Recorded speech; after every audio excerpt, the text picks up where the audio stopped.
What if the man who knew your every secret, who made your lonely nights feel alive with whispered promises, was nothing but pixels and lies? Imagine pouring out your soul to someone who seemed like your soulmate, only to discover it was all a cruel game of emotional strings pulled from afar. This isn't just about stolen savings, it's about the invisible wounds that scar deeper than any bank statement. Today, we'll unravel the tangled web of my online love gone wrong, the kind of betrayal that shatters trust forever. Stick around for the shocking twist that changed how I see every screen glow. And remember, true connection starts with guarding your heart. Happy listening. Oh, where do I even start? It was a rainy afternoon in my cozy little living room, the kind with lace curtains fluttering like old memories. I'd been alone since Harold passed 5 years ago, 65 candles on my last birthday, and the silence was louder than ever. My daughter, sweet Lily, kept nagging me to try one of those dating apps. "Mom, life's too short," she'd say, her voice all bubbly over the phone. I laughed it off at first. Me, swiping through faces like some teenager? But the emptiness gnawed at me, that ache in my chest like a half-read book left on the nightstand. So I downloaded it. Heart fluttering like a bird in a cage, I uploaded a photo from better days. Me in my garden, silver hair tied back, smiling softly. And then there he was, James. 52, he said, with warm brown eyes that crinkled in his profile pic, salt and pepper hair neatly combed, a gentle smile that screamed reliable. His bio: seeking a kindred spirit for quiet evenings and deep talks. My fingers trembled as I typed my first message. "Love your quote on sunsets. Reminds me of walks with my late husband." His reply came fast. "Eleanor, that touches me. I've lost too, but maybe we can find light together." We chatted for hours that night. He got me. The way I missed Harold's laugh, how I collected vintage teacups to fill the quiet. "You're like a rare bloom in autumn," he wrote. Oh, my heart skipped. It felt real, like he'd peeked into my soul. We shared stories, his divorce from a cold woman, my dreams of traveling before it was too late. By week's end, voice notes, his voice smooth like aged whiskey wrapping around me. "Tell me more about that garden of yours, Eleanor. I can almost smell the roses." But doubts flickered. Tiny sparks. Why no video calls yet? "Camera's busted, love," he'd clutter. I pushed them down, savoring the warmth. One evening, as thunder rolled outside, he confessed, "I've fallen for you, Eleanor. Hard." Tears pricked my eyes. Was this it? A second chance? I whispered to my reflection in the window, "Don't be a fool, girl. Let yourself feel." Little did I know, those feelings were the bait. And then, his message that night: "Something's wrong here at home. Can I lean on you?" My pulse raced. What crisis was unfolding? The days blurred into a whirlwind of messages, each one pulling me deeper. James became my anchor, the one who understood the loneliness that crept in at dawn. We'd, quote, meet in our app chats, sharing coffee rituals. He'd describe his mug steaming on a wooden porch, me sipping from my floral china in the kitchen nook. "What are you wearing today, beautiful?" he'd tease, and I'd blush, typing about my soft cardigan and pearls. It was innocent at first, but his words ignited sparks I'd thought long extinguished. Your voice in those notes, it's like velvet, he'd say. I replayed them in bed, heart pounding, wondering if this glow was love or just the thrill of being seen. One morning, over oatmeal by the sunlit window, his crisis hit. "Eleanor is my rock," he typed, voice note trembling. "My business partner is embezzling funds. I'm facing ruin." My stomach twisted. He poured it out. Years building a small carpentry shop. Dreams of stability after his ex drained him dry. I hate asking, but alone? Just till I sort this. You'd save me. $5,000. It wasn't much from Harold's savings, tucked away for rainy days. But his plea, he trusts me like no one else, echoed my own fears of loss. I wired it that afternoon, fingers shaking on the keyboard, a mix of pride and fear swirling inside. Of course, James, we're in this together. His gratitude flooded in. My angel, I love you. That word, love, hung like mist. We delved deeper, sharing vulnerabilities. I confessed my insecurities, the way age lines mocked me in the mirror. "You're timeless, Eleanor," he'd soothe. "Wise, passionate." Passionate? Me? It stirred something dormant. Nights where I'd touch my skin, imagining his hands. But guilt nipped. Was I betraying Harold's memory? No, I told myself this was healing. Lily called, sensing my distraction. "Mom, you sound happy." "Who's the mystery man?" I giggled like a girl, spilling just enough. "He's wonderful, honey. Makes me feel alive." Yet cracks appeared. A vague photo update, him at a lake, but the background looked off. Too crisp. "Old pic," he brushed off. I let it slide, clinging to the connection. Our talks turned intimate. Fantasies of meeting, dancing slow under string lights at a backyard party. He'd say, "I'd hold you close, feel your heartbeat." My body responded, a flush I hadn't known in years. But one evening, as leaves swirled outside my window, another plea. "It's worse, love. They froze my account. Need more to fight back." 10,000 this time. My throat tightened, savings dwindling, but his "I can't lose you now" sealed it. I sent it, whispering, "Hang on, James." As the transfer confirmed, a chill settled. What if this was too much? But then his voice, "You're my everything." Warmth returned. Until the next message hinted at something darker, a secret from his past he couldn't share yet. What could it be?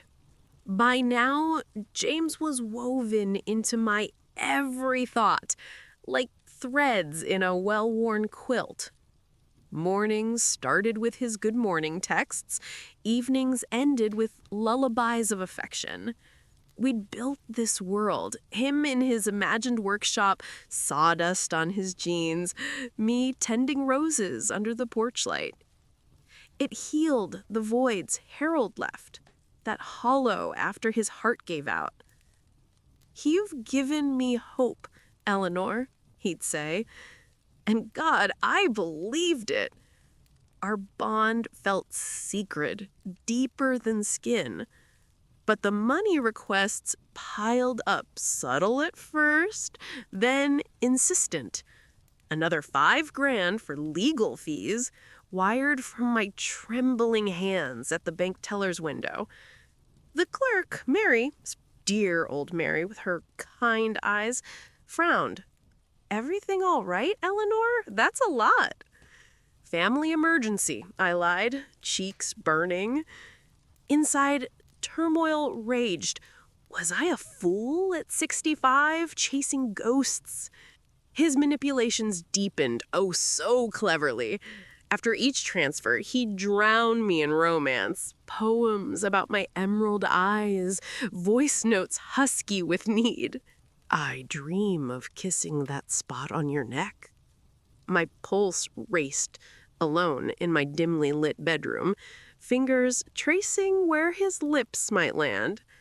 It was intoxicating, this reawakening, but laced with shame. What would Harold think? He'd want you happy, I murmured to the empty room. But doubt clawed. Lily visited, her brow furrowed as she eyed my phone. Mom, this James, have you met? Video? Soon, dear. Tech glitches. He hugged me tight, whispering, be careful. Hearts break easy online. Her words lingered like fog. Then the mini storm hit.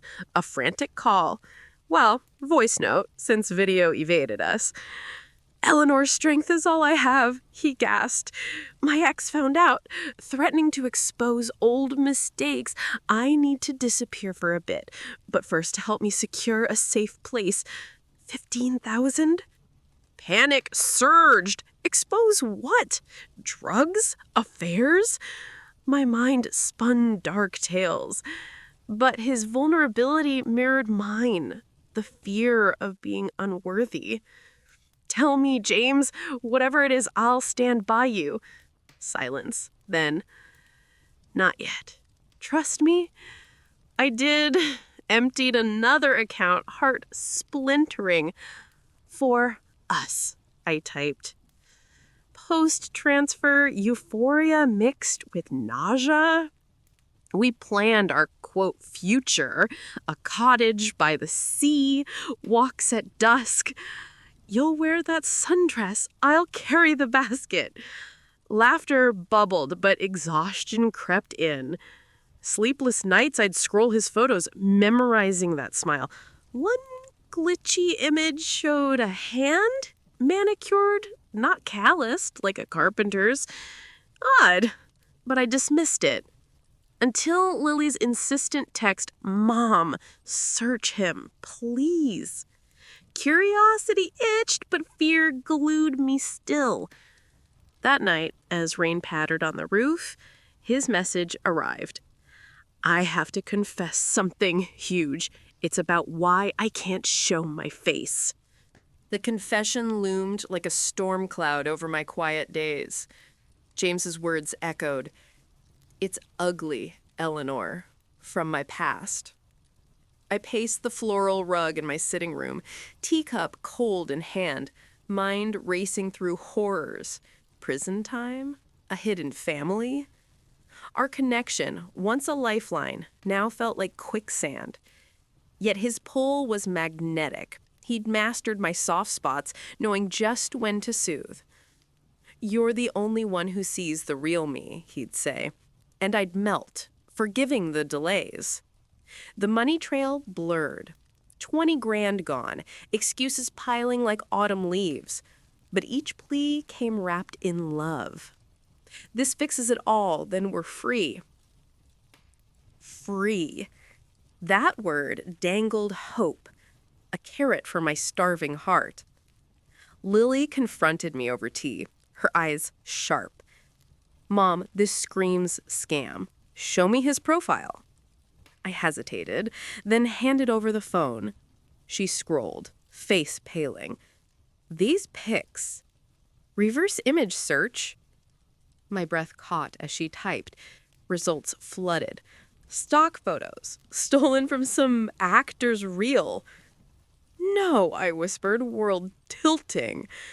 He's real in spirit. Denial surged. Hot tears. But doubt cracked the facade. That night, alone with a glass of sherry by the fireplace, I confronted him. James, video now, please. His reply, scared, love, give me time. Lies, all lies. Yet the emotional tether held, memories of his understanding, the way he'd echoed my grief over Harold. "No one's ever listened like you," I'd confessed once. He'd reply, "Because I feel it too." Manipulation. Pure and vicious, preying on my isolation. The climax built slowly. Another request. "Final one, Eleanor. 30,000 for escape. Then I come to you, face to face, forever." My hands shook as I stared at the screen, the glow mocking me. Savings nearly drained, heart in tatters. This is it, I thought. The end of folly. But Lily burst in unannounced with her phone in hand.